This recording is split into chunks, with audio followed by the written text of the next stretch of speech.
Hey guys, it's Stephanie Janicek. Welcome back to my YouTube channel. I can't remember who asked me about doing a video on Disney's deal with the theaters long before The Last Jedi came out, but I was reminded of that after finding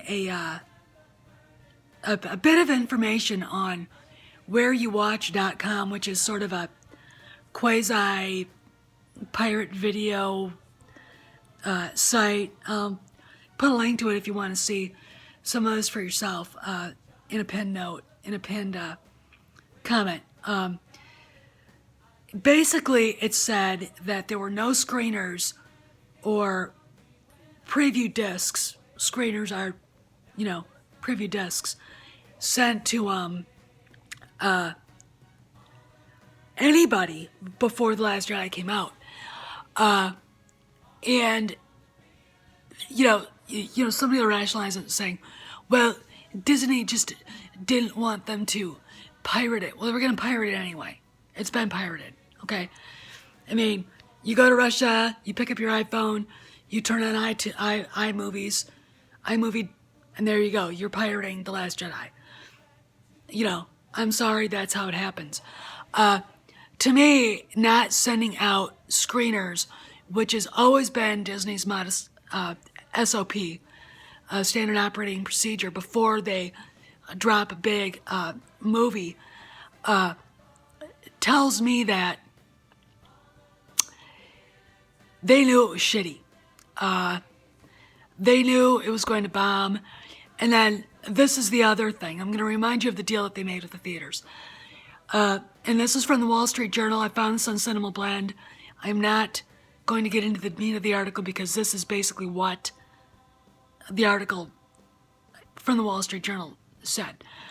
According to the Wall Street Journal, theaters are required to run Star Wars: The Last Jedi for 4 straight weeks without skipping a screening. And if a theater does this or miscounts its number of screenings, Disney's cut of the ticket take increases 70%. Normally, studios ask for approximately 60% of ticket sales from domestic theaters, approximately 40% internationally. But considering what a pop culture juggernaut the Star Wars franchise is, not to mention how well many Marvel and traditional Disney movies have performed in recent years, that number has gone up. The theaters, they're also required to run specific promotional material from Disney for The Last Jedi on exactly the day the studio wants. Because of this deal's specifically extended period, the movie needs to be kept around. Several theater owners in smaller markets have opted not to screen The Last Jedi. Now, I can't remember which of my viewers asked me to talk about this, but how did this deal, and I will get a copy of this article, the essence of the article, and put what it is in the pinned note too. How did this deal affect box office? Now, according to my buddies over at World Class Bullshitters, and I think SC Reviews also mentioned this, The Last Jedi has made about $750 million less than The Force Awakens.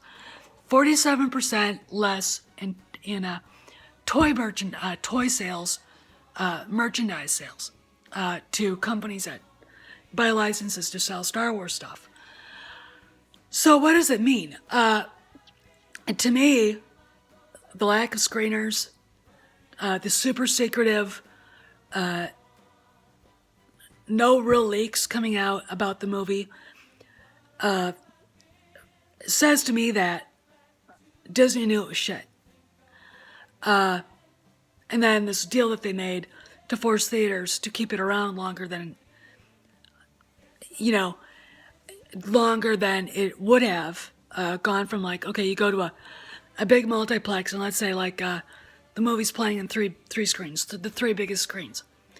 After about 2 weeks, it would play on 2. After about 3 weeks, 1. After 4, maybe it shows twice a day. That would have been the run for a movie like this. And I honestly think that that, this is my dog barking, by the way, that it would, have not made even the money it did make. Look at what happened in China. Out after 3 weeks, and then you gotta ask yourself, here's a question I want you to all ask yourselves. Why is Ryan Johnson defending himself at Slash Film, and he's got his little friends in the film community, Kevin Smith, Joseph Gordon-Levitt, several other, several other, geeks and shills out there, and that idiot Mendelsohn from Forbes, defending it. Where's Kathleen Kennedy? Here's the deal. If Kathleen Kennedy actually believed in what she was doing and believed in what, was what the movie was about and felt comfortable in the statement that she and Lucasfilm made with it, she'd be everywhere, wouldn't you? So, my thing is, Bob Iger not talking about it too. The hush-hush on Mark Hamill, basically forcing him to change his wording on what he thought of the movie. But we all know the first reaction's your gut reaction. Him saying this was not my Luke Skywalker, telling everybody that it might not be good, but as long as it makes money, that's actually how he really feels about it. Okay, so anything else that he has said after is Disney telling him to shut up and probably saying, you're not coming back for episode 9 if you don't be quiet. And, you can't blame the actors, especially when none of the actors have the cachet of a Harrison Ford. Of course Hamill could have told Ryan Johnson, I'm not milking that friggin' sea cow, and walked away. That would have caused him a lot of problems. Ryan Johnson at the time was Kennedy's golden boy. But, which is very bizarre considering that she allowed him to run roughshod and he blames her for Leia Poppins, which he has. And yet, I think he's also blamed Carrie Fisher too, which is shitty. Really, really, really shitty. But, what do you expect from a beta male with a squeaky voice and low T to do?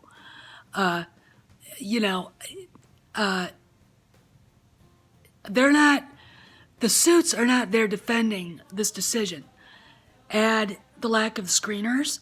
Had screeners gone out and people came back who'd seen it and said this movie sucks, the fans aren't going to like it, and it was too late to change, they're screwed. They're screwed. They'd almost have to go back and recut it and delay putting it out there, delay its opening to fix it. And what they should have done, and what they should have done, and what they used to do decades ago was they would get a certain group of fans, show an early cut of the movie, and then ask how they felt about it. And I have absolutely no problem with fans being honestly asked. Real fans, not, the fat Lena Dunham slags that showed up that wandered over from that shitty TV show Girls, drooling all over Adam Driver, or the idiots who love Twilight for some reason. I'm talking about the real fans, people like me. Because if I'd have seen an early version of this, I'd have said, you can't show this. You are going to piss people off. You piss me off. First off, I feel no sympathy for Kylo Ren since he murdered Han Solo. Okay? And you're trying to get sympathy from me ain't working. All right? Get rid of the Reylo. I would have said get rid of that right away. Snoke needs a background. His death is stupid. Fix that. If you have to do research shoots, friggin' go do research shoots. But they should have let fans, a group of us, watch the movie and then give out a score. I'd have given it an F. All right? They would have had to change it. But then it also makes you think, why did this guy get to run roughshod over this movie, and yet Lord and Miller get fired, Colin Trevorrow gets fired or leaves, Gareth Edwards leaves after the Rogue One is finished with principal photography over editing, an argument with Kennedy. It just makes you wonder, did Kennedy want all this, or did she give Johnson a carte blanche to do whatever he wanted? You could blame J.J. Abrams and his stupid friggin' mystery boxes. There's a whole way of doing the Force Awakens, and then giving Rey a true reveal and Kylo Ren a true reveal, which would have been so Star Wars-esque. But Rey had to have a background like Luke Skywalker had when we first met her. Her just being Rey, no last name, a scavenger, is bullshit. It's not Star Wars, okay? That's where they made their initial mistake. And of course, hiring this, to borrow an 80s phrase, Maxim Zoom Dweeby to, direct this hellacious celluloid bit of vomit, was the other mistake. Inserting way too much political correctness, Admiral Gender Studies, what the fuck was she? Rose and her stupidity, Finn being turned into a clown, token black guy, Leia just being raped like over, this is not our Leia, okay? I'm going to do a video about that, and I promised I would. They let all this happen, and they should have, and I think because of the no screeners, the silence around the movie, and this deal, which I'll put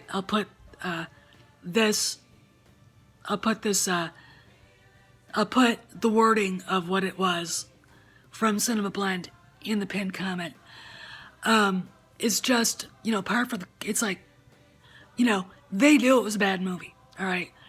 And because it's made $750 million less than The Force Awakens, the 9th of all time. Well, really? Are you guys padding the numbers? Let's look at it minus the inflation, okay?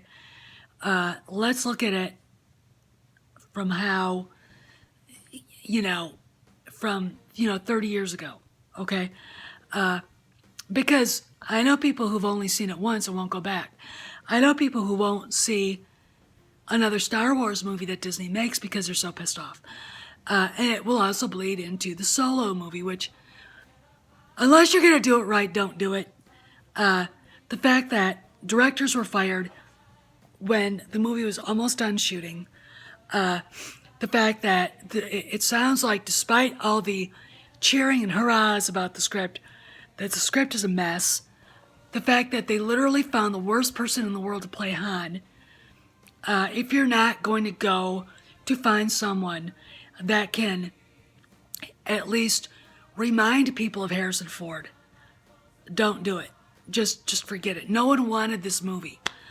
And I think that's the biggest problem. And then all the problems that were rumored. And trust me, I believe all of them, because let me tell you guys something. I know a lot of people who did acting class with Alden Ehrenreich, and they say he's a twerp and an idiot. That's why it's going to fail. And this is all making me wonder, where exactly is Kathleen Kennedy if she can't defend what she did? I mean, China, at least, the people in China at least have the guts enough to say this is a shitty movie. And just stop seeing it. And very draconian, but that's the way Asians are about things. If they don't like it, it just goes. It just disappears, and it's sent down the memory hole, never to be heard from again. Okay? And now they're trying to, now they're changing the name of Solo, a Star Wars story, to Ranger Solo for China because Star Wars has got such a bad rap there. See? That's how bad The Last Jedi did in China, and that's what a bruise it is on the Star Wars brand. But I really wanted to address the money because I do think the deal that Disney made with the theaters, very draconian, it's basically, Vader saying, I altered the deal, pray I don't alter it any further, to the theaters. I think it's the reason why it made the money it did. Because I'm pretty sure if the theaters could have started taking it out after 2 weeks, they would have. So this is stuff for what it's worth. I think they're padding the numbers. It's not what they think it is. And it makes you wonder what's really going on at Lucasfilm, where Rian Johnson is the only one, and his little friends in the film community are the only ones defending it, where you see no one, except for Pablo Hidalgo, who is such a dick. I'm waiting for him to find out how much severance pay he gets when they fire him, because I think he's going to be on the chopping block. But it makes you wonder what is really going on at Lucasfilm, because Kennedy is nowhere to be seen. And this is Steph, signing out. See you around the galaxy.